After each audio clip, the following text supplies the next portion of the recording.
faut que les gens comprennent ton état d'esprit. Hein. Moi, sur mon parcours, je me suis rendu compte que j'ai perdu des amis. Et en fait, si tu veux, on est dans le monde animal et la sélection se fait naturellement et ça, c'est plutôt cool, tu vois. Je sais pas si tu connais un petit peu ce qui s'est passé, mais tu sais, j'ai eu une transition entre YouTube et la musique qui s'est fait de manière un petit peu brutale. Ouais, moi, j'ai entendu un truc, t'as fait un truc de fou, là, ça fait le buzz, mais je pense que c'était un buzz un peu chaud. Salut le peuple, bienvenue pour un nouvel épisode de Collège Park. Ça fait un moment qu'on s'est pas vu, mais quand tu vois le bonnet vert, ça veut dire podcast, ça veut dire discussion, ça veut dire thématique, ça veut dire intérêt, ça veut dire ne lâche pas l'affaire et regardez-moi bien droit dans les yeux. Aujourd'hui, je suis en direct live avec mon boy Maxime et on va parler de plusieurs sujets. L'entertainment, la musique, la France, le Canada parce qu'on en revient. On va parler de productivité et aussi de santé mentale. Alors tiens-toi prêt et surtout suis cet épisode à fond. Let's go! Il nous faudra un petit jingle d'ailleurs. On va commencer par le parcours de chacun, parce que je pense que c'est intéressant d'avoir un petit peu les différents parcours de chacun du coup. Ouais, il va falloir qu'on se représente encore une fois. Ouais. Ouais, bah écoute, tu veux commencer? Je commence? Je t'en prie. Je vais commencer, moi c'est Super Mario, non je déconne. C'est la thématique aujourd'hui avec la salopette. Bah moi Desti, busy pour les intimes, entrepreneur, j'espère à succès bientôt. Ça fait déjà une bonne quinzaine d'années que je fais pas mal de choses dans la communication, dans différents domaines. Et principalement, si je puis dire, autour de l'entertainment, dans tout ce qui est musique, cinéma, influence aussi. Donc pas mal de projets, pas mal de choses faites ici, en France, et aussi à l'étranger, notamment au Canada. Ok, nice. Bon, je le savais déjà du coup, mais pour tous ceux qui ne savaient pas, ça reste intéressant. Moi, du coup, anciennement youtubeur sur YouTube, du coup, j'ai commencé YouTube en 2015 avec du contenu plus ou moins entertainment, vidéo réaction, vidéo à thème et la musique en même temps. Et du coup, c'est vrai que depuis quelques années, du coup, je me suis vachement tourné vers l'entrepreneuriat parce que, en vrai, parce qu'en fait, j'ai pas eu d'autre choix sur Parcoursup. On m'a pas vraiment laissé ma chance, donc je me suis directement tourné vers après tout ce qui est en rapport avec YouTube généralement, donc création de contenu, montage et puis tout simplement gestion de communauté avec YouTube et du coup depuis peu j'ai un associé qui est ici présentement et du coup voilà, fraîchement arrivé en région parisienne depuis quelques mois étant donné que personnellement c'est là, je trouve, en France en tout cas, où il se passe le plus de choses. Avant, du coup, j'étais sur la région de Franche-Comté et ça bougeait pas trop, quoi. Alors, tu sais, ça bouge un peu partout. Je crois que c'est surtout aux hommes de bouger et de faire les choses. Et c'est un peu l'idée de l'entrepreneuriat aussi, je crois. En tout cas, ouais, comme l'a dit Maxime, on est associés depuis peu. On travaille ensemble depuis un moment. Et on s'est dit qu'on avait de belles choses à partager avec nos petites communautés respectives. Exactement. Espérant qu'elles grandissent et qu'elles deviennent big. Notamment dans toute la francophonie, puisqu'au final, on parle de la France, mais nos activités nous ont mené à bouger pas mal et à revenir de 10 jours assez intenses sur Montréal. C'est vrai. Gros focus sur Montréal, moi que j'explore depuis maintenant une bonne année et demie. Et à chaque fois que j'en reviens, enrichissant. De toute façon, je pense que tu pourras en parler aussi. C'est une expérience plutôt enrichissante cette fois aussi. Et on a pu aller explorer de nouvelles choses, notamment autour des artistes, de la musique. Donc ça, c'était plutôt cool. Et c'est vrai que c'est pas mal aussi intéressant de voir comment ça se passe d'un point de vue culture entrepreneuriale, mindset. C'est pour ça qu'au final, quand on réfléchit, bouger à travers le monde, ça permet aussi de s'enrichir et de voir un peu comment on peut driver sa façon de voir les choses d'un point de vue business. En tout cas, pour ma part, c'est mieux que l'école, si je puis dire. C'est un parcours 2.0 en mode vie ma vie. C'est ça. Il y en a certains, ils appellent ça l'école de la vie. Après, ça peut être plus ou moins mal vu, je trouve. L'école de la vie, ça fait un petit peu, j'ai pas fait d'études et je vous emmerde. Mais moi, j'aime bien cette expression école de la vie. Bah, tu sais, pour être honnête, aujourd'hui, moi, je pense que c'est la meilleure des expériences. Moi, je suis d'une époque, alors, je vais pas faire l'ancien ici, puisqu'on a quelques années de différence, mais je viens d'une époque où il fallait faire un diplôme. Ce diplôme-là te donnait droit à accès à un métier. Et quand on avait un, déjà, il fallait s'estimer heureux. Et je trouve qu'aujourd'hui, les jeunes... vous vivez une époque superbe. Alors, elle est à la fois dangereuse, mais en même temps, je trouve qu'elle est intéressante parce que du coup, tu peux être qui tu veux, tant que tu t'en donnes les moyens. Oui. Et après, je pense que là où on intervient, surtout, ou en tout cas où j'espère intervenir et mettre un peu plus d'expertise, c'est vraiment sur la dynamique d'organisation de ces idées, la mise en place, la valorisation. Et puis surtout, un élément très très important que tout le monde oublie, le temps. Les gens aimeraient l'acheter, le temps. Et moi, le temps, c'est un peu le synonyme de l'expérience. Je pense qu'il y a des choses qu'il faut vivre. Il faut se laisser le temps, justement, de pouvoir les vivre, de pouvoir appréhender les informations, les digérer, puis de faire des modifications, tu vois. Je sais pas ce que t'en penses, mais moi, je trouve que c'est quand tu te casses la gueule ou quand tu réussis quelque chose qu'après, tu peux bouger les curseurs et les adapter à tes objectifs, quoi. C'est clair. Je veux dire, moi, c'est dans les moments où j'étais le plus en échec, entre guillemets. Puis, tu sais, bon, après, aujourd'hui, c'est plus commun qu'il y a quelques années, mais l'échec, on l'a toujours vu comme le truc qu'il faut pas faire. À l'école, quand t'es chaud, quand tu réussis pas un exercice, t'es noté, donc forcément, t'es nul. Et ça va vite comme ça.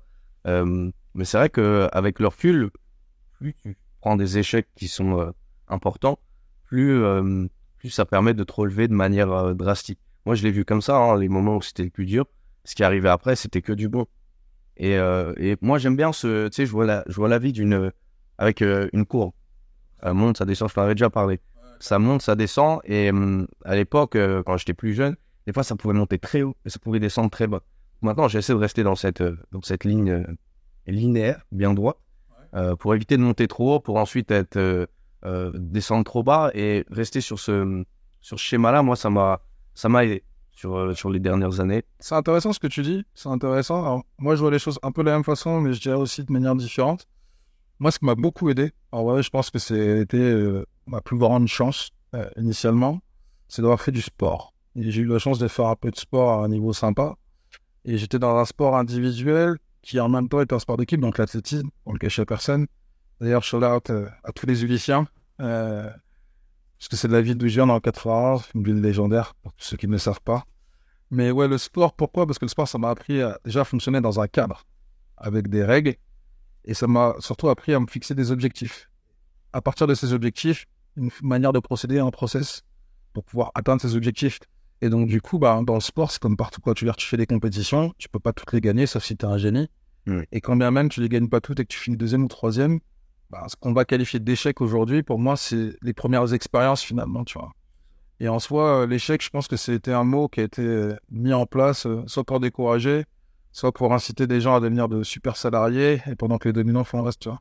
En fait, il n'y a pas vraiment d'échec. Je pense qu'il y a des expériences de vie, et je pense que c'est comme ça qu'il faut le voir. Des expériences de vie au global, Je suis pas d'accord. qui te permettent de faire des trucs et qui ensuite te permettent de les ajuster. Je pense qu'il y a des vrais échecs, mais comme tu as dit, il faut pas le prendre. Le mot échec, il est vu comme un mot péjoratif, mais comme tu as dit, ça fait partie de l'expérience. Mais c'est possible d'avoir des vrais échecs et des projets qui n'ont soit pas abouti, soit ils ne se sont pas transformés comme ils devaient l'être. Je pense que tu vas me rejoindre. Donc, des expériences qui n'ont pas abouti, c'est des expériences. Ouais. Moi, le terme d'échec, je ne voulais même pas qu'il appartienne dans leur lexique, en fait. Tu vois, parce que du moment où tu parles d'échec, c'est-à-dire que tu pars sur quelque chose de négatif. Alors, je vais pas te mentir, hein. Moi, ici, je suis là pour dire la vérité, rien que la vérité. Sur 15 ans d'expérience entrepreneuriale, je me suis cassé la gueule, ouais. Je me suis cassé la gueule, mais c'était pas toujours de ma faute. C'était des fois avec les mauvais partenaires, les mauvaises rencontres, et encore une fois, ces rencontres-là étaient positives parce que au final, elles m'ont permis de voir avec qui je voulais travailler, avec qui je voulais surtout pas travailler. Donc je pense vraiment, le terme d'expérience est cool, tu vois, parce qu'au final, le terme d'expérience, quand tu le prends et que tu l'exploites dans tout ce que ça comporte, même dans ta vie perso, tu vois, ta première expérience sexuelle, ta première expérience professionnelle, ta première expérience, ta première peine de cœur, tu vois, c'est des choses qui font que ça traduit le fait d'avoir essayé, tu vois. C'est ce que j'aime bien, moi, dans l'expérience, c'est-à-dire que tu essayes, tu vois. Et après, ça garantit pas le fait qu'on aboutisse tous à quelque chose de hyper fat, hyper successful, tu vois. Mais au final, tu as essayé, tu vois. Et encore une fois, je pense que c'est dans l'essai qu'après on peut corriger, adapter et s'améliorer. Parce qu'au final, tu vois, il y a un autre terme dont on ne parle pas, mais finalement qui vient en opposition, qui est le succès. Quand tu opposes l'échec et le succès, d'un côté, tu as la défaite et de l'autre côté, tu as la victoire. Alors que même le succès, au final, je trouve qu'il est relatif, en fait, parce qu'il dépend toujours de l'individu, tu vois. Là où, par exemple, je te prends un exemple à la con, je pars avec 10 centimes, je gagne 2 euros. Pour moi, c'est un succès, tu vois. Mais pour certaines personnes, c'est pas un succès qui est big. Mais je pense que ça dépend de chaque individu. Et des fois, c'est des micro-succès qui te font arriver à un niveau où t'es hyper satisfait. Et au final, c'est la globalité de tout ça qui est valorisée, quoi. Je vois. C'est quoi pour toi, si tu devais lister un échec, après je le ferai, mais un échec entrepreneurial ou quelque chose que tu n'as pas pu aboutir, qui est peut-être en suspens et que tu aimerais relancer, mais du coup, sur un moment donné, ça n'a pas ça n'a pas avancé plus que ça? Pour être transparent, comme je t'ai dit, des échecs, si on parle d'échecs, il y en a eu plusieurs. Des essais infructueux, il y en a eu plusieurs. C'est-à-dire que il y a eu des projets auxquels j'ai cru, qui ont donné des choses et qui n'ont pas abouti à ce qu'on voulait. Mais au final, ça m'a permis de me réorienter, tu vois. Et tu vois, je vais te parler d'un truc et en même temps, ça me fait chier parce que j'ai pas envie d'associer l'échec à ça parce qu'au final, c'était une très grande réussite. Je parlais de la maison ARG, tu vois. Maison ARG, c'est la première marque, enfin, c'est la deuxième marque de fringues que j'ai fait avec mes frangins. D'ailleurs, shout out à Pi, shout out à Skito, Logan et tous ceux qui ont gravité autour de ça. Parce qu'en fait, c'est un vrai projet qu'on a mené en famille, tu vois. Donc, ça partait en fait d'un délire où j'évolue dans la musique. Et en fait, tu vois, pourtant, j'ai d'une ville où il y a des musiciens, il y a des gens. Et puis, malheureusement, on ne donne pas toujours la force que tu devrais avoir. Donc, du coup, à défaut d'avoir la force, j'ai monté moi mes projets. Et l'un de mes premiers artistes, c'était mon petit frère Pierre Simon. Pierre C. Puis, excuse-moi, j'ai cramé ton prénom. Et, euh, et en fait, ça nous a amené de fil en aiguille, si tu veux, à monter un projet qui était beaucoup plus gros que ce qu'on voulait. Et en fait, à la même époque, si tu veux, c'est l'époque MMG, Rick Ross. Et en fait, si tu veux, Rick Ross, il a son délire, il y a sa musique, il y a des fringues, il y a plein de choses, tu vois. Et donc, en fait, on était dans cette dynamique-là, tu vois. Et nous, on était dans le 91, enfin, on est toujours dans le 91 d'ailleurs, et mes parents avaient bougé, j'étais plus aux Ulysses. Et on était d'une ville qui s'appelle Église. Et en fait, on voyait grand, quoi, on voyait big. Donc, du coup, on a commencé à faire notre musique. Donc, il y avait mon petit frère Pi, il y avait Miguel aussi, ils avaient un groupe, NFP. Il y avait mon autre petit frère Ryan qui était autour, Logan qui faisait nos vidéos. Et en fait, si tu veux, on commençait à balancer des choses, notamment sur Instagram, à faire des montages vidéo. Vraiment, à l'époque où tu n'avais pas les formats réels. Et on arrivait avec ce nouveau truc un peu, tu vois. Et derrière ça, on faisait d'autres musiques. Et donc, du coup, on se disait pourquoi pas s'habiller. Donc, on monte la maison ARG. Donc, tu avais le label de musique, Amour Belle Group. Et tu avais Maison ARG qui était la marque de fringues. On a fait des choses exceptionnelles. On a eu la chance de pouvoir habiller des gens comme Nicolas Nelka, Bakary Sagna. On a fait des Fashion Week à Paris. On a fait un défilé pendant la Fashion Week au Salon du Louvre. Il y avait des médias, il y avait des personnalités. Genre un truc big, tu vois, pour des mecs qui viennent du 91, que personne connaît. On a mis 3 ans, 4 ans à bosser le truc. On a fait des collections. On a vendu, on a gagné de l'argent, on a réinvesti. Ça nous a fait faire des trucs de folie, voyager un peu partout. Et puis malheureusement, ce projet-là s'est arrêté au moment même où on pensait qu'il allait pop, tu vois. Mais il s'est arrêté parce qu'en fait, je pense que avec le recul, l'alignement des planètes était pas bon. C'est-à-dire que mes petits frères étaient encore aux études. Moi, j'avais bossé un peu, j'étais banquier privé à l'époque, je faisais des choses en même temps, j'investissais mon argent, et on n'était pas sur le même niveau d'investissement, pas parce qu'eux ne le voulaient pas, mais tout simplement parce qu'on n'avait pas des rythmes de vie qui s'adaptaient. Donc, beaucoup de fatigue, beaucoup d'investissement, beaucoup d'énergie, de belles réussites encore une fois. Et au final, la marque a un peu disparu dans le sens où on n'a pas renouvelé tout simplement de nouvelles collections. Et puis après, avec le temps, chacun dans sa vie a fait ce qu'il avait à faire. Donc, je le qualifierais pas d'échec parce que c'était une expérience incroyable. Ça m'a permis de faire des choses incroyables, des rencontres incroyables, de pouvoir tester des choses, créer du textile, en même temps faire de la musique, en même temps être dans les beaux clubs parisiens, à l'étranger, en France, en faire des trucs de fou. Mais j'ai un peu de tristesse. Je dirais pas d'amertume, mais de tristesse parce que tout simplement, c'est un projet qui n'a pas continué. Et pourtant, les gens nous le demandent encore aujourd'hui, où est-ce que c'est la maison ARG? Les gars, c'est quand la prochaine collection, tu vois? Voilà, c'est peut-être l'expérience qui m'a le plus marqué parce qu'elle a été et à la fois ultra positive et quelque part, elle m'a un peu mis de la tristesse parce que du coup, j'ai pas pu emmener le projet là où je le voulais vraiment. Tu vois, j'avais une vision qui était vraiment plus big. Et encore aujourd'hui, je pense que c'est cette énergie-là qui me drive et qui fait que j'arrive à faire des choses. Tu vois, j'ai une nouvelle marque de fringues qui arrive. Je continue toujours à travailler dans la musique. Mais voilà, c'était une étape nécessaire parce que ça m'a permis de voir les rouages et du textile et de la musique. Ok. Donc voilà, quoi. Et toi, du coup, pour répondre à cette question? Bah, moi, il y en a eu plusieurs. Hein. Ouais. Il y en a eu plusieurs. Je pense qu'il y a YouTube. YouTube, en fait, je sais pas si tu connais un petit peu ce qui s'est passé, mais tu sais, j'ai eu une transition entre YouTube et la musique. C'est fait de manière un petit peu brutale. Ouais, moi j'ai entendu un truc, ouais. T'as fait un truc de fou là, ça fait le buzz, mais je pense que c'était un buzz un peu chaud. C'est un buzz un peu chaud, comme tu as dit. Et je pense qu'aujourd'hui, alors moi, je pars du principe que je vis avec aucun regret. Donc, il s'est passé ce qui s'est passé et c'est comme ça, tu vois. J'ai décidé ça à un moment donné. C'était pour moi ce qu'il y avait de mieux à faire. Je pense qu'en fait, j'ai juste mal géré la transition avec le nouvel algorithme sur YouTube et plus généralement sur TikTok, Insta. En fait, aujourd'hui, je comprends l'algorithme et je comprends comment il marche, même il diffère tous les mois, ça change tout le temps. Mais maintenant, je le comprends et c'est vrai qu'à l'époque, j'avais pas compris à ce point-là que ça allait vraiment... YouTube, avant, c'était vraiment hyper central. Tout le monde allait sur YouTube et le contenu, il se consommait de manière unique sur YouTube. Après, il y a eu TikTok et c'est vrai que moi, je voyais ça d'un mauvais œil. Je me disais, ouais, bah, c'est les gens qui dansent, quoi, honnêtement. Et il y en a plein à qui ça a fait ça. Et c'est vrai qu'avec le recul, je pense que j'aurais dû monter dans le train bien plus vite et dupliquer mon contenu, du coup, sur TikTok, sur Insta, même sur Facebook. Donc, je considère ça comme un échec sans en être un, parce que au contraire, ça m'a permis de faire d'autres choses et de changer aussi de mentalité. Je passais de YouTube à plus l'entrepreneuriat même, à travailler avec des entreprises. Donc ça, je pense que ça m'a permis de prendre en maturité. Je pense que tu réponds à la question au final. Tu vois, excuse-moi de t'interrompre, mais au final, il y a une vraie réflexion. Je crois qu'on a déjà eu à échanger là-dessus aussi. Il y a une vraie réflexion sur ce qu'on veut être et ce qu'on doit être. Ça, c'est ma façon de voir les choses, tu vois. Moi, pendant longtemps, je croyais que j'allais être sportif de haut niveau. Et puis après, par inadvertance, je suis devenu banquier. Et puis encore derrière, si tu veux, moi, mes parents, une fois que j'étais devenu banquier, ils étaient contents. Il y en a un, c'était réglé, son cas était réglé au suivant, comme ça. Et ils pensaient que j'allais rester dans ce secteur-là pendant longtemps parce que le fiston en costard, travailler à la défense, c'est cool. Et au final, j'arrête tout pour devenir entrepreneur. Donc, si tu veux, ma mère, après la fois, elle est en mode, waouh, qu'est-ce qu'il fait, tu vois. Et au final, même si c'est dur et qu'au final, on a des échecs, comme on l'a dit, même si j'aime pas Star Mike, on a aussi beaucoup de succès. Je pense que j'étais destiné à être entrepreneur. Et qu'en fait, tout ça, là, c'était mon parcours d'entrepreneur qui s'est dessiné. Bien sûr. Donc au final, par rapport à ce que tu dis, je me dis, peut-être que tu n'étais pas fait pour être youtubeur.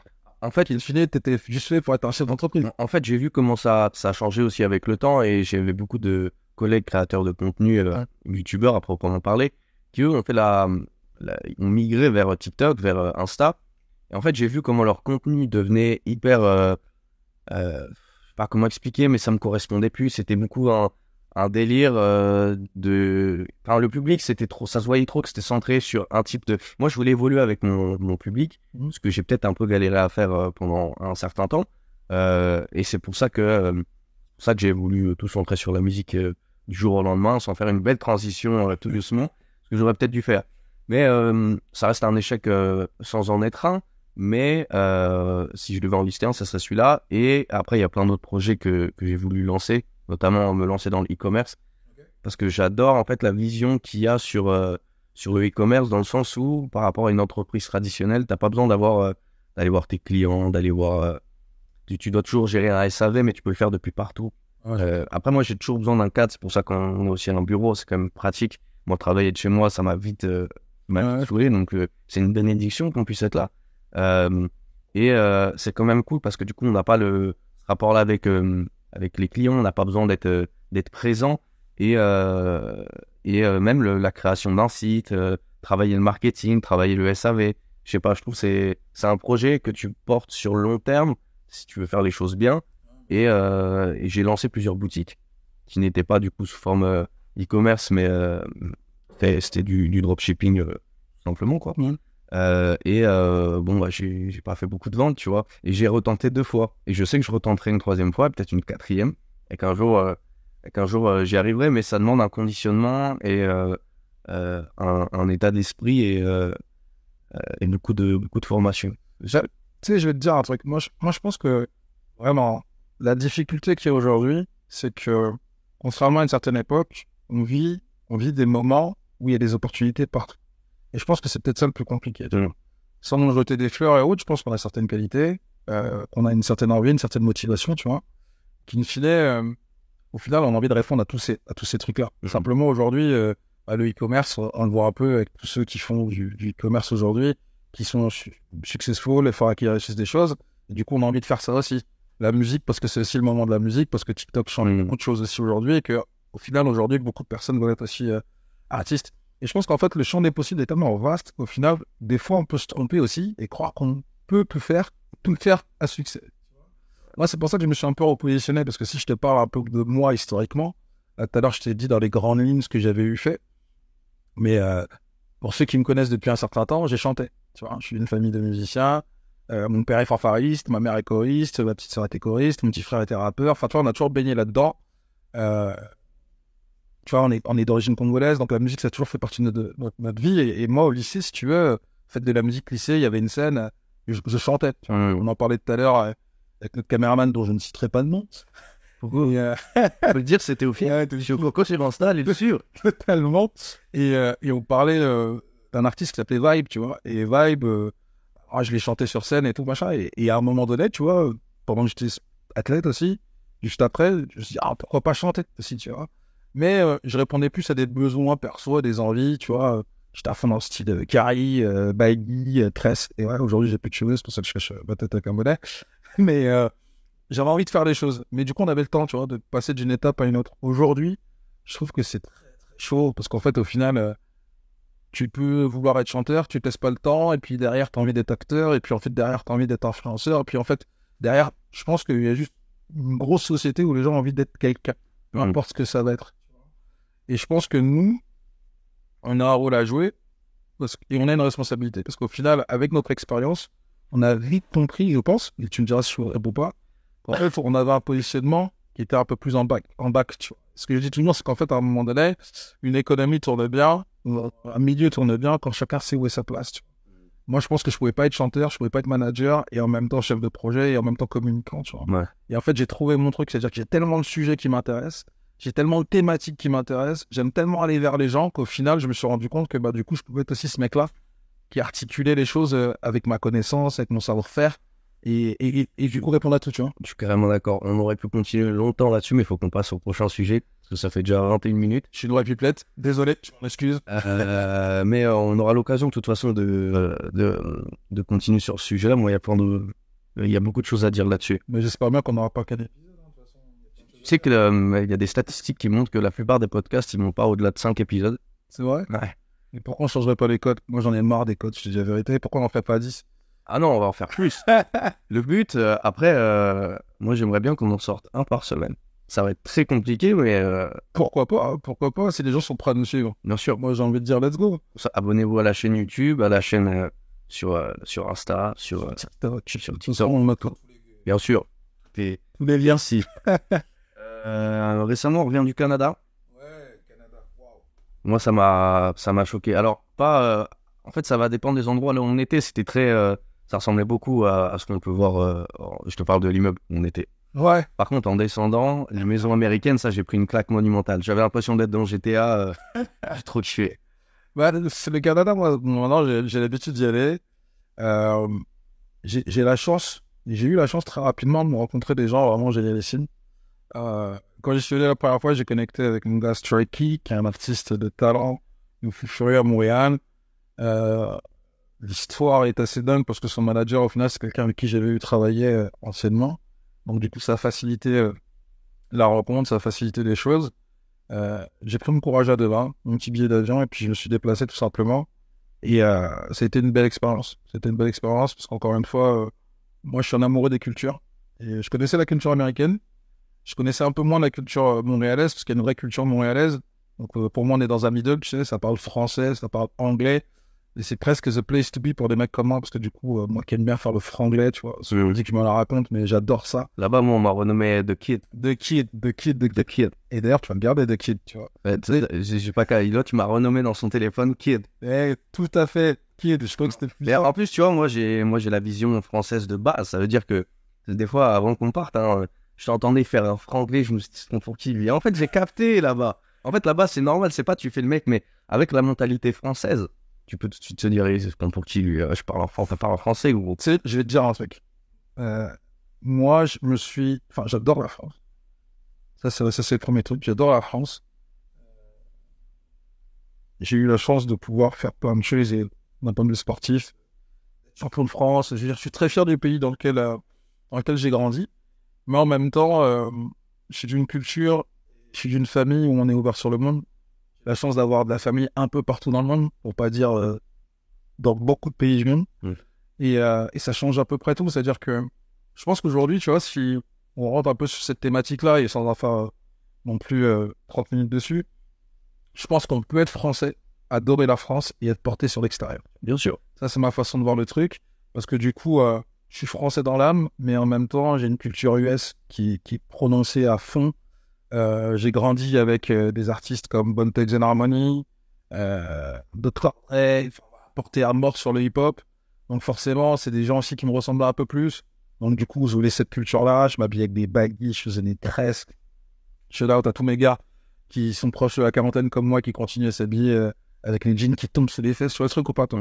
C'est des trucs que j'ai gardés. Et donc cette culture-là, je l'ai adorée. Et en même temps, voilà, j'ai eu la chance d'aller aux États-Unis et de me rendre compte aussi, tu vois, qu'au final, j'adorais la culture, mais que pour y vivre, honnêtement, je pense pas que ça soit mon truc. Peut-être une expérience de quelques mois, peut-être une année. Mais y vivre fondamentalement, non, parce qu'il y a d'autres choses qui me plaisent pas. Et je trouve qu'on s'y retrouve beaucoup plus en France, tu vois. Ouais. Et le Canada, c'est un bon middle. C'est un bon middle parce que tu as la culture US, tu as la culture française, tu as nos amis québécois, ou un autre français, mais qui est plutôt nice et qui est plutôt fun à apprendre. Et j'adore aussi l'énergie qu'ils peuvent envoyer. Et en fait, je trouve qu'on s'y retrouve pas mal, tu vois. Donc après, au final, on est des citoyens du monde. Montréal, c'est une putain de place. Il y a des putains d'artistes. Il y a des putains de personnes. Il y a beaucoup de Français qui y vivent maintenant. Et des amis. Certaines personnes sont devenues des amis qui y sont. Et je prends un grand plaisir à y aller pour travailler à chaque fois. C'est clair. Montréal, ça a été... En fait, les premiers jours où on est arrivé, vu qu'il y avait le décalage horaire, tu sais, je t'avais expliqué, j'étais dans un sort de truc où je me disais, attends, il y a une énergie, j'ai jamais vu ça. Bon, c'est, entre guillemets, c'est redescendu avec vu qu'on est resté plus longtemps que prévu. C'est ça, il y avait un espace-temps où je me suis dit, waouh, c'est une énergie de ouf. J'ai fait comment on appelle ça, une crise d'hypoglycémie. Ouais, t'étais en hypo. Ouais. Une belle hypo, ouais. Je pense qu'il y avait la fatigue. Ouais, c'est ça. Mais non, en dehors de ça, les gens là-bas sont vraiment gentils. Genre, profondément, je pense qu'ils sont... Ou là où en France, des fois, on peut tomber sur des gens un petit peu fermés. Là, les gens sont super ouverts. Maintenant, s'il faut être un petit peu critique envers le Canada, et j'en parlais avec... quand on m'a demandé, quand je suis rentré du Canada, la bouffe. La bouffe, c'est... Et en vrai, parce que tu sais, on en avait déjà parlé en mode, c'est pas ouf. Je me suis dit, ils abusent, tu sais, moi, j'adore manger. Ça veut dire, je suis pas très regardant. Et là, tu te souviens les poulets qu'on a mangés quand même. Moi, je pense que tu as eu une mauvaise expérience avec un poulet, mon gars. Mais on peut pas dire que la bouffe est pas ouf. On va dire qu'il y a certains plats qui ne correspondent oui, bien sûr, la poutine, c'était super bon. Pas. Moi, je te dis, j'aime bien pour un temps manger un bon bacon frit, manger une bonne poutine. J'aime bien le délire un peu, tu sais, comme un peu le resto. Ah oui, bien sûr. Sucré, salé, machin, les pancakes et tout machin. Après, voilà, on peut se mentir, on vient d'un pays où la gastronomie est élevée. Le niveau d'exigence sur la bouffe est élevé. Et c'est sûr que, en étant, pour le coup, là, très, très français, fier d'être français, le fromage est indescriptible, il n'est pas comparable. Le vin est incroyable. On a des mecs qui sont vraiment génialissimes en France. Donc, c'est sûr que, encore une fois, c'est là où on a grandi. Donc, forcément, dans le point de vue comparaison, tu peux pas coller. Maintenant, si on parle de ce pourquoi on allait là-bas, à savoir la musique, c'est un territoire de talent assez incroyable. Ouais. Et c'est pour ça que moi, je veux m'inscrire dans le temps, si tu veux, sur le Canada, sur Montréal. On dit Canada, mais en fait, sur le Québec, finalement. Parce que du coup, c'est la partie qui nous intéresse le plus, enfin, en tout cas, qui m'intéresse le plus. Autant francophone qu'anglophone, parce que du coup, ça parle aussi pas mal anglais. Mais il y a un talent, un monstre, et je pense que les gens n'ont pas fini d'entendre parler de cette partie du monde. J'ai eu la chance de faire quelques moves ici avec des artistes incroyables. Je pense à Lost. Je pense à la collaboration qu'on a fait avec Negrito, aussi là-bas, qui a sorti un son incroyable. Les gens, au début, étaient un peu dans une opposition. Tu vois, quand tu regardes un peu les commentaires sur YouTube et tout, que ce soit les Canadiens ou les Français, au final, je pense que c'est bénéfique pour tous. Et c'est là où je veux en venir tout à l'heure. En fait, je pense que il n'y a pas forcément de point négatif, en vrai, quand on regarde. Parce que, encore une fois, cette expérience-là, pour moi, elle est génialissime. Et je pense qu'elle est surtout liée aux hommes. Quand je dis les hommes, c'est les hommes avec un grand H, en fait, au final, tu vois. Parce qu'au final, je pense que peu importe l'endroit du monde où tu te situes, ça dépend toujours de qui tu rencontres, tu vois. Et en fait, un coup, on n'a pas de nationalité, tu vois. Et pour le moment, moi, depuis que j'y vais, je rencontre des gens superbes, je rencontre des artistes incroyables. Regarde, on a été reçus chez des amis, les gens sont serviables, j'aime pas trop le terme, ils sont plutôt dispo. On nous a souvent emmenés gauche ou à droite. Je pense que c'est aussi le plaisir de nous recevoir. Et rien que pour ça, shout out à tous ceux qu'on a croisés, shout out à Martial, shout out à Francky, shout out à Toussik, Alex, Shout out à Greasy, shout out à mon gars Bedoms. Franchement, les gars, vous avez assuré, vous nous avez bien reçus. Shout out à l'équipe 3 heures prod aussi, Dallas, c'est Tidon, JK, Casalito. Une équipe incroyable qui arrive prochainement sur Paris aussi. Je vous explique, les gars. Le pouvoir d'achat est plus fort ici, donc je vous accueillerai pas de la même façon, mais vous aurez toujours mon sourire. Mais voilà, non, moi, c'est vraiment un coin du monde que j'adore explorer. Je pense qu'il y a encore beaucoup de choses à faire. C'est sûr. Donc voilà, de toute façon, on y retourne bientôt, ce qui paraît. Donc, on aura la chance de voir encore autre chose, je pense, mais il faudra s'y préparer parce que là, on a prolongé de 5 jours, c'était bien pour le business, mais un peu moins pour nos nerfs, je crois, parce que sur la fin, on était crevés. C'est sûr. C'est sûr. Ah, ça a l'air de te manquer, toi, comme ça. Le Canada? Non, là, je repensais au vol retour avec c'est quelle compagnie de Jet Evasion? Non, c'était Air Transat. Ouais, c'était un peu compliqué le retour. Je suis là, t'as Air Transat. Si vous voulez faire un partenariat avec nous, les gars, on volera qu'en première parce que le reste, c'était un retour. Mais tu sais que moi, j'ai pas pris beaucoup l'avion, donc c'est sûr que je me souvenais plus que c'était comme un bus volant en fait, tu vois. Ça dépend toujours des compagnies, tu vois. Moi, j'ai l'habitude de voyager avec Air Canada, ça se passe très très bien. On n'a pas encore les moyens d'aller en première, mais je pense que si on prenait les premières de toutes les compagnies, on y voyagerait mieux. La bouffe, ça peut être un peu qualitatif. En soi, tu sais, moi, ce que je retiens encore une fois, c'est le fait de partir d'un point A et d'arriver à un point B. Oui. Tant qu'on y arrive en sécurité et qu'on n'est pas mort, ça me va. C'est sûr. Ça me va bien. Mais... En plus, toi, t'as dormi sur le retour. Écoute, je pense on va pas appeler ça dormir. C'était un véritable chaos. Je pense que j'ai ronflé. Et Dieu merci, dans un avion, on était proche du réacteur. Les ailes. Et c'est là où ça s'ouvert. C'est là où je vais te dire, je regrette archi pas mon achat, mais sur les AirPods Max, c'est un truc de ouf. Enfin, rien. J'ai pas encore 600 €, 600, 700 balles à mettre là-dedans. On me l'a offert, hein, j'aurais jamais acheté ça. Non, en vrai de vrai, je pense que je vais les acheter. J'ai que des bons retours là-dessus, tu vois. Si tu prends l'avion souvent, même pour le sport, c'est génial, t'es dans ton truc. Écoute, j'ai entendu ça sur il y a effectivement les Air Max Pro, les AirPods Pro, pardon. Mais il y a aussi, je crois, les Beats, là. Il y a des Beats qui reviennent pas mal, là. Et ça, si j'en ai les trucs moi, j'aime pas les intra-auriculaires. T'as les ears, mais t'as aussi le casque. Ils ont fait un casque sans... Ah oui. D'ailleurs, shout out à Balou, parce que c'est grâce à lui que je me suis intéressé à ça, là.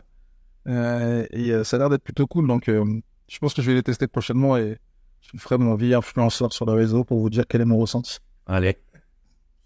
Je voulais qu'on parle de productivité aussi. Ouais, productivité. Toi, aujourd'hui, comment tu t'organises pour être le plus productif possible? Ou est-ce que c'est ton ambition?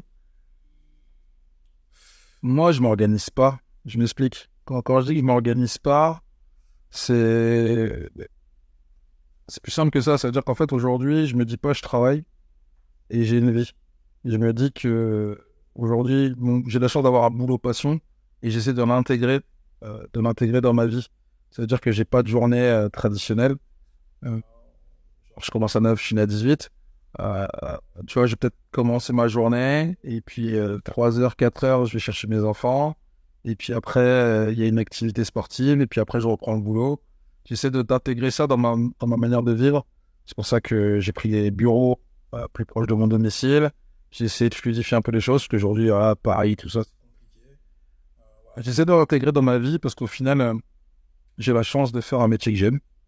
Un métier qui est un peu comme une drogue en fait au final, parce qu'au final c'est beaucoup de relationnel, c'est beaucoup de prise de contact, c'est beaucoup d'échanges, c'est quelque chose qui me nourrit et moi je me nourris énormément de ça, j'apprends énormément des autres et j'apprends énormément de toi, j'apprends énormément de beaucoup de gens que je croise, tu vois, et c'est pas forcément une question d'âge, donc du coup c'est important pour moi d'avoir une espèce de fluidité dans tout ça, et le plus important c'était de caler aussi ma vie de famille forcément, et passer du temps avec mes enfants et que ça ne porte préjudice à personne. Donc ma productivité, elle s'adapte en fait, tu vois. Et puis bien évidemment, il y a des périodes où on se donne des objectifs, le lancement d'une boîte, le développement d'une activité. Donc forcément, tu vas être un peu plus engagé. Je compte rarement mes heures. Donc ça m'a joué des tours aussi, on va pas se mentir, d'un point de vue santé. Ça aussi, c'est quelque chose dont on parle jamais assez. Mais voilà, j'essaie de me préserver un peu plus que je ne l'ai eu fait. Parce que c'est important aussi d'avoir encore une fois, de la motivation, c'est une certitude, mais d'avoir surtout la santé qui va avec, parce que si t'as pas la santé, c'est cuit, tu vois. Donc, j'essaie d'adapter tout ça, et encore une fois, d'être dans un style de vie original, où je suis aussi entrepreneur que père de famille, et, euh, et à partir de là, tu vois, c'est cool. Je pense que c'est ça, ma manière de voir les choses. Et j'invite tout le monde à rentrer dans ce truc-là. Tu vois, après, chacun son équilibre. T'en as qui sont faits pour être salariés, qui ont envie d'être salariés, c'est un choix, et qui vont valoriser d'autres choses. Moi, aujourd'hui, je pense que j'ai trouvé ma voie, et j'espère continuer comme ça le plus longtemps possible. Et toi, du coup? Moi, c'est un peu différent. J'imagine. C'est un peu différent parce que déjà, j'ai pas d'enfant. Ouais. Maintenant, en fait, je suis passé par plusieurs stades. Je suis passé par le stade où je comptais pas mes heures, je comptais pas mes week-ends, et du coup, je prenais pas de repos, tout simplement. Parce que c'était la période après la période où Tu peux le dire sur le net. il y a une période. Non, mais il y a une période où c'était un petit peu compliqué, tu vois. Ouais, Et tu sais, quand tu tombes bas, t'as envie de repartir de plus belle, et tu dis tant pis, je prends sur mon temps où j'aurais pu faire autre chose, je sais pas quoi d'ailleurs, mais donc j'ai fait des semaines où vraiment j'avais pas de week-end, et puis tu sais, avant j'étais en Franche-Comté, mes amis ils étaient sur Orléans Mhm. ou Paris, mais du coup mon organisation elle a changé avec le temps. C'est-à-dire qu'aujourd'hui, il y en a plein qui disent oui, être entrepreneur, tu peux te lever quand tu veux. Oui, mais non, moi je suis pas très fervent de dire ça, parce que je pense que tu peux pas te lever à midi et terminer à 16h et avoir fait tout. En tout cas, moi je ne peux pas. Pour ça, je déteste me lever tôt, mais je me force à me lever tôt quand même pour pouvoir faire ce que j'ai à faire, et j'essaie d'intégrer. Donc du coup, en ce moment, avant j'allais plus à la salle le soir.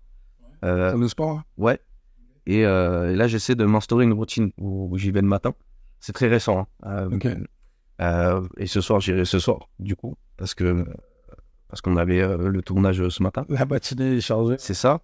Et non, moi, j'essaie maintenant d'avoir un équilibre et de prendre le temps le week-end de quand même respirer. Je pense que c'est important. Et ouais, c'est comme ça que j'intègre mes journées, quoi. Et tu sais, il y a un truc que tu as dit tout à l'heure qui est hyper important. Et qui est hyper important. Et je pense que ça, c'est qu'on soit père de famille ou pas, célibataire, copine ou pas. Je pense que c'est même le parallèle de la productivité, c'est l'équilibre.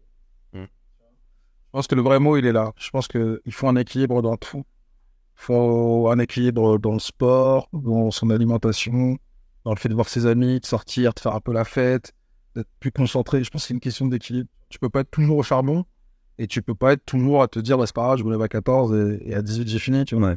Donc je pense qu'il faut trouver son équilibre. Ça, c'est une certitude. Parce qu'on n'a pas tous, encore une fois, les mêmes obligations. Mais je pense que l'équilibre, c'est l'essentiel. Et si demain, on me posait la question, et si demain, je vais conseiller un jeune entrepreneur, un jeune salarié, un jeune sportif, c'est de trouver l'équilibre. Parce que je pense que c'est toujours très négatif d'être à fond dans quelque chose. Parce que du coup, c'est toujours au détriment d'autres choses. Tu vois. Et je pense qu'aujourd'hui, tous autant qu'on est, on a besoin de cet équilibre parce qu'au final, on a besoin d'avoir une vie d'homme ou de femme. On a besoin d'avoir une vie professionnelle, qu'elle soit entrepreneuriale ou pas. Une vie de parents si on a envie d'avoir des enfants. Une vie avec des amis, une vie sociale, tu vois. Donc, je pense que c'est vraiment qu'une question d'équilibre. Après, dans tout ça, par contre, il faut pouvoir intégrer, et c'est pour ça que je pense vraiment que c'est lié à notre personne, il faut pouvoir intégrer des gens qui nous comprennent aussi. Parce qu'au final, notre entourage est hyper important. Tu vois ce que je veux dire? C'est-à-dire que demain, que ce soit ta famille, que ce soit ton conjoint, ta conjointe, que ce soit tes amis, il faut que les gens comprennent ton état d'esprit. Tu vois. Moi, sur mon parcours, je me suis rendu compte que j'ai perdu des amis. Au-delà de les perdre, je pense que on a juste arrêté de se côtoyer tout simplement parce qu'on n'avait pas la même rythme, on n'avait pas la même vision. Et en fait, si tu veux, on est dans le monde animal et la sélection se fait naturellement et c'est plutôt cool, tu vois. Au final, même s'il y a des gens que j'aimerais voir et que je vois plus, des gens avec qui on se dit toujours, bah, faut qu'on se voit et au final, on ne trouve jamais de temps pour se voir, bah, in fine, tu te rends compte que c'est juste qu'on n'a plus les mêmes objectifs, on n'a plus le même rythme. Et en fait, naturellement, on va vers ce qui nous ressemble, tu vois. Et aujourd'hui, je pense que l'entourage que j'ai, c'est l'entourage le plus sain possible parce qu'au final, j'ai des entrepreneurs autour de moi, j'ai des gens qui partagent la même vision que moi, donc c'est plus facile de pouvoir faire des crossovers, c'est plus facile de pouvoir faire du business ou pas, c'est plus facile de faire des choses et de passer des bons moments. Donc au final, cet équilibre fait que j'ai jamais l'impression de travailler. Au final. Je suis toujours dans quelque chose de bénéfique. Chose que tu veux dire. Ouais, non, mais voilà, je te dis, il y aurait tellement de choses à dire sur Il y a tellement de choses à dire sur la productivité, sur voilà. Je pense que ce qu'il faut pousser au maximum, moi, je pense, c'est l'état d'esprit, tu vois. Et quand je fais des interventions dans des établissements, quand je parle à des proches, quand on me pose la question, parce que je suis beaucoup sollicité en off pour savoir comment je vois les choses et tout, je dis toujours aux gens, le plus important, c'est l'équilibre, la vision des choses, et puis respecter des étapes, parce qu'en fait, au final, vouloir aller trop vite, c'est aussi se cramer les ailes, tu vois. Ouais. Et, euh, et au final, il faut faire très attention, parce que quand on se crame les ailes, bah, du coup, c'est ce qu'on disait tout à l'heure, avec les succès ou les échecs, on a des micros-échecs systématiques. Et puis quand tu fais ça depuis 10 ans, au bout d'un moment, ça commence à t'atteindre. Euh, je pense qu'on n'en parle pas assez, mais en tout cas, je commence à voir des gens qui en parlent de plus en plus. Mais tu vois, moi, j'ai vécu en 2018, ouais, 2018, ce qu'on appelle un burn-out, tu vois. Euh, on peut quasiment dire que c'est une dépression. Dépression. Ça a été très chaud. C'était très chaud parce que du coup, j'essayais d'affronter tout en même temps. Mais vraiment tout en même temps. La vie de famille, l'entrepreneuriat, les problèmes de la vie, parce qu'au fait, au final, on oublie ça, mais on a aussi une vraie vie à côté et que bah, malheureusement, ça peut pas toujours couler de source et aller de la meilleure des façons. Et puis au final, quand même, t'es entouré de tes proches, de ta famille, de tes enfants. Euh, Tu peux avoir le sentiment d'être tout seul. Et moi, je crois que c'est le pire sentiment que j'ai eu, en fait. Euh, de me dire qu'au final, j'étais très entouré, je le savais. Mais dans ma tête, j'étais tout seul. Parce que j'étais tout seul face à une montagne de problématiques. Je dirais pas des problèmes, mais de problématiques. En fait, il y avait plein de choses où on m'attendait pour trouver des solutions. Et puis, à côté de ça, bah, il y a des gens qui comptent sur toi. Tu vois. Et tu peux retourner le sujet dans tous les sens, enfin, présent, quoi. Moi, ça m'a atteint. Ça m'a atteint à un moment. Je pense que c'est quelque chose qui est toujours sous couvert et qui est jamais très très loin. Et donc, j'essaie de travailler énormément là-dessus, donc sur la santé mentale aussi. Parce que avec l'ambition qui est la mienne, tous les projets auxquels je participe, il y a moyen de se perdre très très rapidement. Il y a moyen d'être dans les excès très rapidement aussi. Parce que du coup, on est dans un milieu festif. On peut faire la fête souvent. On est dans des environnements où il se passe plein de choses. Et donc, on peut être dans les excès aussi. Donc, c'est vrai que le challenge aujourd'hui, c'est de faire attention à ma santé, comme je le disais tout à l'heure. Parce qu'au final, je suis diabétique, moi, depuis un certain nombre d'années, et que c'est très important d'avoir justement cette dimension d'équilibre. Et je pense que c'est le diabète qui m'a amené ça. Parce qu'il faut un équilibre partout. C'est-à-dire que, contrairement à ce que les gens pensent, quand tu es diabétique, tu peux tout manger. Le vrai sujet, c'est de savoir dans quelle quantité et comment tu gères encore une fois cet équilibre. Tu vois. Donc, ouais, la santé mentale, c'est un point ultra important. Et le yoga m'a aidé aussi pour me recentrer sur moi-même. Tu vois. Et à chaque fois que ça va pas, je repense à tout ça. Je repense à mes objectifs, je repense aux gens que j'aime, et je repense surtout à la personne que je dois être et que je veux être. Parce qu'au final, si t'es un super entrepreneur et que t'es un super connard, c'est pas le bon mix. Donc voilà. Et toi, tu te places où là-dessus? T'es encore jeune, peut-être que t'as pas encore eu cette expérience. Moi aussi, après, bon, j'ai pas été au stade de burn-out. J'espère pas Je saute pas. l'atteindre. Mais non, je pense qu'à un moment, j'étais dans l'extrême sur le taf. Ouais. J'arrive du coup en Franche-Comté et c'est vrai que je me retrouve à une période où YouTube n'est plus autant rémunérateur qu'à une époque. Il y a plein de nouvelles règles et faut que je trouve de quoi faire de l'argent, quoi. Donc je me mets une pression et c'est vrai qu'à l'époque, j'étais en et, et j'ai un peu délaissé la relation au profit de mes activités parce que j'étais dans une phase où si je me donnais pas les moyens tout seul, j'allais nulle part. Et à ce moment-là, j'avais besoin d'argent. Donc, j'avais pas la maturité nécessaire pour le faire comprendre à la personne. Euh, maintenant, maintenant, ça s'est pas reproduit depuis, étant donné que j'ai pas été en couple depuis aussi. Peut-être que ça, tu peux peut-être savoir plus à mon sujet, mais peut-être que des fois, je suis trop centré et, Tu sais, sur le taf. je vais être répétitif comme garçon. Je vais être ultra répétitif, mais je suis convaincu encore une fois que le nerf de la guerre, je suis là. C'est une question d'équilibre. Autant on adore nos métiers, autant on est passionné, c'est pas un problème. mais ça peut pas nous définir non plus. Tu vois, c'est-à-dire qu'aujourd'hui, si je te pose des questions précises sur ce que tu aimes manger, sur ce que tu aimes écouter, sur ce que tu aimes visiter, sur les voyages que tu aimerais réaliser, il faut que tu aies des réponses claires. Parce que ça veut dire que tu entretiens encore ça. Et ça, c'est très important parce que ça te définit aussi. Tu vois, moi, aujourd'hui, je fais un mélange de plein de choses. Tu vois. Je fais un mélange de voyage, de culture. Je fais un mélange d'expériences que j'ai envie de vivre, passé ou futur. Tu vois ce que je veux dire? Et je pense que c'est parce que j'oublie pas ça que ça tient, au final.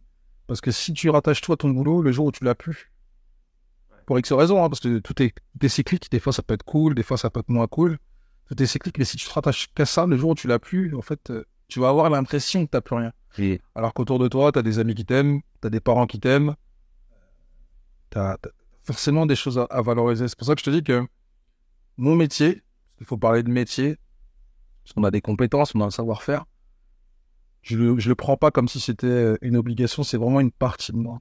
Comme c'est une partie de moi, eh ben, cette partie, elle doit s'organiser avec toutes les autres.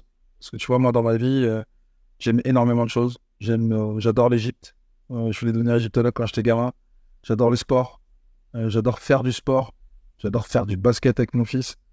J'adore tout un tas de choses que je ne veux pas me permettre de perdre. Tout simplement parce qu'en fait, ça me définit en tant qu'individu. Tu vois. Donc, les gens aujourd'hui, quand ils parlent de moi, déjà, j'espère qu'ils parlent de moi en bien. Ça, c'est une certitude. Et ensuite, à côté de ça, je suis beaucoup défini par rapport à mes passions. Tu vois, j'adore les sneakers aussi. Donc, du coup, il y a une communauté sneakers avec qui j'échange. Donc, voilà, quoi. Donc, encore une fois, je pense qu'il faut impérativement rentrer dans cette forme d'équilibre. Et je souhaite à tout le monde de le trouver. Par moment, j'ai le sentiment de l'avoir. Et de l'avoir de manière parfaite. Et des fois, je l'ai pas. Et ça, après, c'est un alignement émotionnel qu'il faut gérer. Parce que du coup, ça peut te faire perdre la boule. Donc, et après, le plus important, encore une fois, j'en reviens à ce que je te disais tout à l'heure, c'est l'entourage. Le plus important, c'est l'entourage. Moi, ce que j'aime dans les associations que je peux avoir, des gens qui travaillent, des gens que je côtoie, c'est que des fois, quand je suis un peu la tête sous l'eau, c'est ces gens-là qui me récupèrent et qui me remontent. Tu vois. Et inversement, je veux pouvoir être présent pour les gens qui m'entourent, les gens avec qui je bosse, toi en tant qu'associé, pour que si à un moment donné, c'est toi qui ne va pas bien, donc je puisse être aussi cette personne qui te permet de remonter la tête, tu vois, de sentir la tête de l'eau. L'équilibre, c'est l'essentiel. Demain, si je devais faire une masterclass, je la ferais sur l'équilibre, tu vois. Et ça a plein de significations, l'équilibre. Je pense juste qu'il faut l'adapter encore une fois à chaque individu, chaque être humain, parce qu'on est tous spéciaux, on a tous nos spécificités, et contrairement à cette société qui voudrait qu'on soit un peu tous les mêmes, du coup, je pense qu'il faut s'attacher à nos différences, parce qu'une fois qu'on maîtrise la différence, on peut mieux vivre avec les autres. Il y a un truc qui revient souvent, je m'égare un peu, mais aujourd'hui, on dit que les couples durent plus autant qu'avant, parce que en fait, on n'accepte plus les défauts de chacun et on voudrait que la personne avec qui on est elle corresponde aux critères auxquels nous on s'est définis. Et aujourd'hui, dans la génération, dans ma génération et celle d'après, c'est vrai que je trouve il y a beaucoup de ça, dans le sens où au lieu de prendre, tu peux pas être avec quelqu'un qui correspond à tous les critères et qui coche tout un par un. Et avant, je trouve il y avait une sorte de comment expliquer ça? Il y avait on prenait en considération le fait qu'on était différents. Et aujourd'hui, c'est vrai que une formalisation dans le fait de, je sais pas. Moi, je pense qu'il faut juste être honnête. Tu vois, je pense que à un moment donné, faut sortir des préjugés positifs ou négatifs qu'on a. Faut choisir son compagnon de galère. Il faut partir du principe, je pense, et ça c'est avec l'âge, partir du principe que c'est tous les jours qu'il faut faire des efforts pour chacun, tu vois. Et le jour où quelqu'un ne veut plus faire ses efforts, c'est qu'il faut peut-être changer. Là où peut-être je te rejoins un peu plus sur cette nouvelle génération, je pense qu'elle a moins de problèmes. Alors, c'est un point positif et c'est un point négatif, parce que du coup, dès qu'il y a un problème, elle fuit, et donc du coup, les gens se séparent plus facilement. Si se crée des nouveaux problèmes. Peut-être aussi, mais je pense que dans l'idée, il faut choisir son compagnon de galère, tu vois. Parce que rester avec quelqu'un à 20, 30, 40, 50 ans, c'est pas anodin. C'est pas facile. Et on peut parler aux anciens qui ont eu cette chance et qui te diront facilement que c'est tous les jours, qu'il y a des moments qui sont, comme dans la vie, qui sont difficiles. Et puis après, c'est une question de choix, tu vois. Et puis, il faut pouvoir accepter aussi, je pense que c'est ça aussi le plus important, il faut pouvoir accepter qu'à un moment donné, peut-être que, même passé X années, la personne à qui je suis elle ne me correspond plus. Mais en tout cas, se dire qu'on a tout fait pour que ça puisse fonctionner, tu vois. Et après, il faut pas avoir de regrets. Et encore une fois, à l'image de tout ce qu'on s'est dit avant, l'expérience, tu vois. Des fois, tu peux avoir un compagnon de route avec qui tu charges jusqu'au bout de ta vie. Des fois, c'est pas un compagnon de route avec qui tu vas juste faire un chemin de ta vie, un bout de ta vie. Le plus important, je pense que c'est d'en sortir grandi, sans haine, sans animosité. Encore une fois, c'est des belles phrases, mais c'est vraiment très important. Et d'avoir le cœur léger si demain, malheureusement, les choses devaient s'arrêter, tu vois. Donc moi, je pense qu'aujourd'hui, il faut pouvoir être aussi à l'écoute de ce qui se passe autour de nous. Parce que des fois, on arrive surtout avec des critères bien spécifiques, tu vois. Des fois, on a en tête, je veux un homme blond, une femme blonde, une brune, un grand... Tu vois, on est dans des trucs très, très, très, très, très marketés par rapport à la société, tu vois. Et effectivement, sur cette base de critères, on se met des exigences. Mais je pense qu'il faut, moi, aller vers les gens et sentir des énergies, tu vois. Moi, s'il y a un truc que je fais depuis maintenant 2-3 ans, c'est d'aller dans ces trucs-là. Je te parlais du yoga tout à l'heure, mais je crois beaucoup aux énergies, au feeling. Des fois, il se passe des choses incroyables au contact d'êtres humains, tu vois. Où des gens, tu te dis, j'aurais pas pu m'entendre avec eux, et au final, il se passe une connexion incroyable. Il faut savoir s'écouter aussi. Il faut savoir surtout là où on en est dans sa vie, tu vois. Et le plus important, c'est toujours de prendre du recul, quoi. Donc, avant de faire une décision, de prendre une décision, surtout de bien regarder tout ce qu'on a en face de nous, parce que des fois, la fraise paraît bonne et elle est peut-être pourrie. Idem pour la pomme, la poire et tous les fruits qui nous entourent. Voilà, je pense que, encore une fois, faut prendre ce que nous donne la vie, faut se battre pour ça. Et puis, des fois, faut prendre des décisions. Des fois, elles sont positives, des fois, elles sont négatives. Mais je pense que chacun a une responsabilité, si on parle de couple notamment, dans le fait que ça tienne ou que ça tienne pas. Donc après, à un moment donné, on n'est pas obligé de se battre non plus toute sa vie. Des fois, il faut juste passer à autre chose, quoi. Ça, C'est sûr. je pense. Écoute, je pense que c'est le mot de la fin. Ouais, c'était super cool. Max, The Kid. D'ailleurs, en commentaire, n'hésitez pas à appeler le The Kid. Moi, on m'appelle Busy, je préfère. Et ça sera des discussions qu'on aura, je pense, dans le temps. En tout cas, c'est bien de pouvoir en parler à tête reposée, de manière directe. Et j'espère vraiment que les gens apprécieront l'échange qu'on a eu. Ouais. Carrément, carrément. À savoir que là, on est sur le premier épisode. Plus les épisodes passeront, plus le décor aussi s'améliorera avec le temps. Qu'on soit dans une sorte d'évolution. Moi, je suis très pointueux sur... Je suis d'accord. On va se mettre un challenge. Pour l'épisode 10, on sera en haut de l'Empire State Building. Bon, c'est dégueu, je déconne pas. C'est dingue. Ça serait fou et pourquoi pas scanner des limites, comme diraient nos amis américains. Mais en tout cas, ouais, je pense que la discussion qu'on a, elle est cool. Mais je pense qu'il faudra qu'on intègre d'autres personnes. Ouais, bien sûr. Il y a des personnes incroyables, je pense, à intégrer à ce projet. C'est sûr. Ouais. Et je pense que ça peut être une belle histoire. En tout cas, j'espère qu'on aura des gens qui vont prendre le temps de nous écouter, Ouais. apprécier ce qu'on va se dire, qui vont nous dire aussi ce qu'ils en pensent. Parce qu'au final, là, c'est une discussion entre toi et moi et on n'a pas la science infuse. Moi, encore une fois, j'apprends de tous. Donc, n'hésitez pas à nous dire en commentaire ce que vous avez pensé de cet échange, de ce que vous souhaitez qu'on aborde peut-être à l'avenir. Et dites-nous nous aussi si c'est nul, au final. Et j'espère que vous appréciez mon bonnet là. En tout cas, c'était tout pour moi. Ton boy Busy, The Kid, premier épisode. J'espère qu'il y en aura d'autres et j'espère que vous serez au rendez-vous. Je vous dis à bientôt. Peace. Let's go.